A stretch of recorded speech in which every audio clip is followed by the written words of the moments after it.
জাতীয়তাবাদী শ্রমিক দল। আপনাদের কাছে আমি একটি সুস্পষ্ট কথা বলতে চাই, সেটা হলো আমাদের প্রিয় মাতৃভূমি, আমাদের প্রিয় বাংলাদেশ ৭১-এ আমরা স্বাধীন করেছি নাকি? স্বাধীনতার ঘোষক ছিল কে? মুক্তিযুদ্ধের মহানায়ক ছিল কে? তারপরে একটি দল ক্ষমতা আসলে ৭১-এ ৭৫ পর্যন্ত টিকতে পারে নাই বাকশাল করার কারণে। দেশ যখন বিপদগ্রস্ত তখন আবার আমাদের জন্য শান্তির বাহক হইয়া এই দেশের রাষ্ট্রনায়ক হলেন কে? শহীদ রাষ্ট্রপতি জিয়াউর রহমান। সে তার থেকে যে উন্নয়ন শুরু হলো দেশের, আর শ্রমিকদের উন্নয়ন, আমাদের উন্নয়ন, দেশের উন্নয়ন, এ দেশের গার্মেন্টস শিল্পে আজকে ২ কোটি লোক কর্মসংস্থান করে। এই শিল্পের উদ্যোক্তা শহীদ রাষ্ট্রপতি জিয়াউর রহমান। চামড়া শিল্প, পাট শিল্প, যত বড় বড় শিল্প আছে প্রত্যেকটার আবিষ্কারক শহীদ রাষ্ট্রপতি জিয়াউর রহমান। আবার এরশাদ সৈয়দ এরশাদের শাসন আমল হলো ১০ বছর।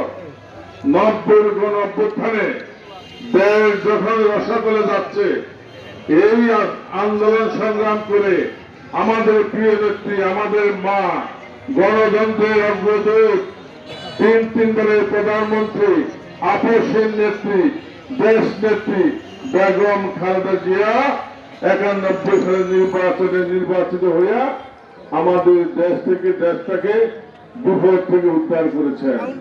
আবার ২৪-এর আন্দোলনে আবার ফ্যাসিস্ট সরকার থেকে আমাদের প্রিয় নেতা তারেক রহমান এই দেশের নেতৃত্ব দিয়ে ১২ ফেব্রুয়ারি নির্বাচনে আমরা সংখ্যাগরিষ্ঠতা অর্জন করে আজকে আমরা রাষ্ট্র ক্ষমতায় পরিচালনা করতেছি। ৭৫ সালে শহীদ রাষ্ট্রপতি জিয়াউর রহমান, ৯১-তে দেশ নেত্রী বেগম খালেদা জিয়া ৩বারের প্রধানমন্ত্রী ছিলেন। ২৪-এর গণ-অভ্যুত্থানের পরে ২৬-এর ভোটে তারেক রহমান। আজকে আমরা দেশ পরিচালনা করতেছি। আমাদের হাতে এই বাংলাদেশ নিরাপদ। আমাদের মাননীয় প্রধানমন্ত্রী বলেছিলেন, আমার ২০ কোটি লোক, ৪০ কোটি হাত। আজকে সেই ২০ কোটি হাতের মধ্যে আমিও ২০ লক্ষ হাতের মালিক। আমার লাকসাম মনোহরগঞ্জের ৫ লক্ষ ভোটার, আর একজন করে যদি এক্সট্রা থাকে আমাদের লোক সংখ্যা প্রায় ১২ লক্ষের উপরে।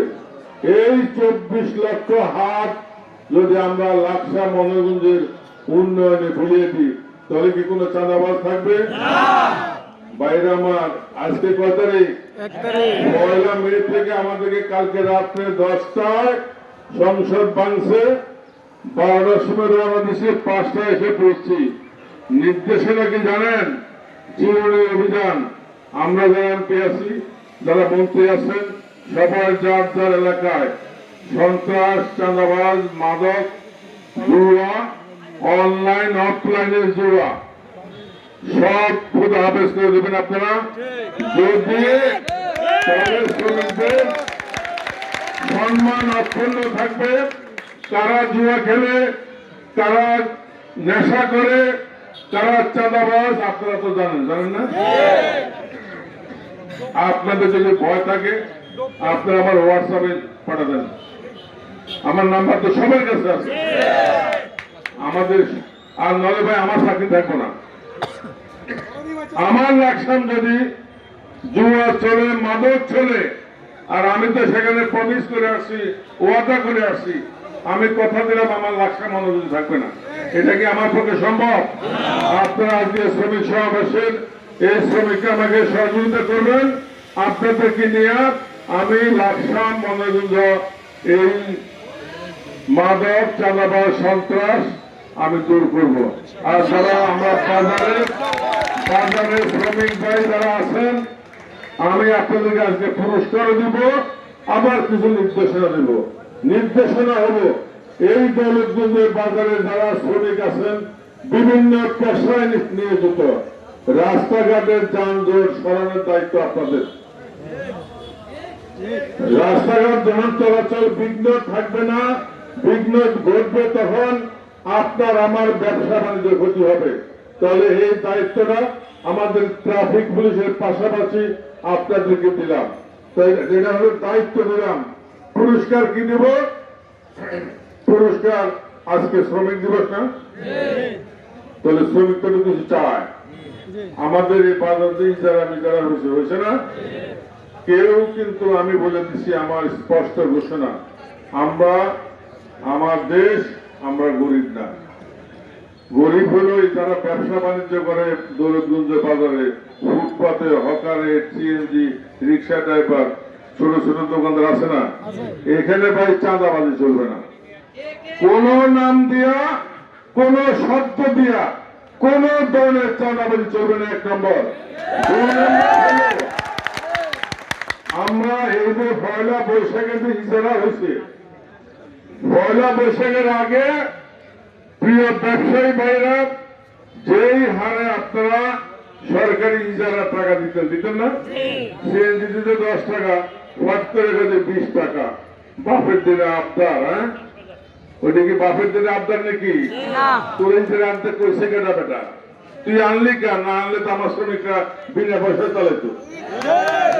10 টাকা বলছি, 10 টাকার বেশি দেওয়া হবে না। মাছ বাজার, তরকারি বাজার, গরু বাজার, হাট বাজার, ফুটপাতের বাজার আপনারা ভাই পয়লা বৈশাখের আগে 25শে ডিসেম্বর আগে যা দিতেন, আরে 5ই আগস্ট এর পরে যেটা দিতেন, আর কোন সেই হারে দিবেন, কিন্তু কোন বাড়তি ইজারা দেওয়া হবে না। লাকসাম মনোরঞ্জনের শুধু এখানে না, পুরা লাকসাম মনোরঞ্জনের প্রতি হাট বাজারে আমাদের সরকারের জনগণের দুর্বল সেবা পৌঁছায় দেওয়া। আমার কৃষক, আমার ব্যবসায়ী, আমার সিএনজি চালক, তারা যদি আমরা ইজারা বেশি দেয়, খাজনা বেশি দেয়, তাহলে এটা তো আলটিমেট আমাদের গরিবের গাড়ি পড়বে। এই জন্য কোনোভাবে বাড়ানো যাবে না, আমরা বাড়াবো না। যারা বাড়তি দামে দিবেন তাদের বিরুদ্ধে অ্যাকশন নেওয়া হবে। আর হলো পুরস্কারটাকে, পুরস্কারটা আজকে মে দিবসে কোন ধরনের খাজনাবাতি হবে না, কোন খাজনা দেওয়া হবে না। আজকের মে দিবসের খাজনা উন্মুক্ত।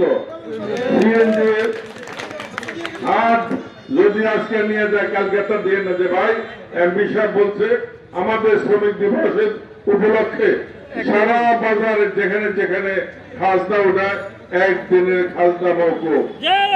আমরা স্বাধীনতা যুদ্ধ করে দেশ স্বাধীন করছি না? কবে স্বাধীনতা দিবস? কবে স্বাধীনতা দিবস? কবে?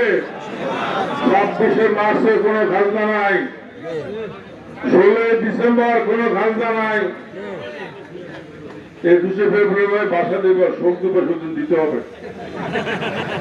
স্বাধীন করছি, আনন্দ করছি, ভর্তি করছি ভাই, ওদের আনন্দ করবো, খাজনা দেবো না। 3টা দিন, মে দিবস, 16 ডিসেম্বর দিবস, 26শে মার্চ স্বাধীনতা দিবস। এদের সামার আমি স্বাধীন থাকতে চাই, ঠিক আছে ভাই?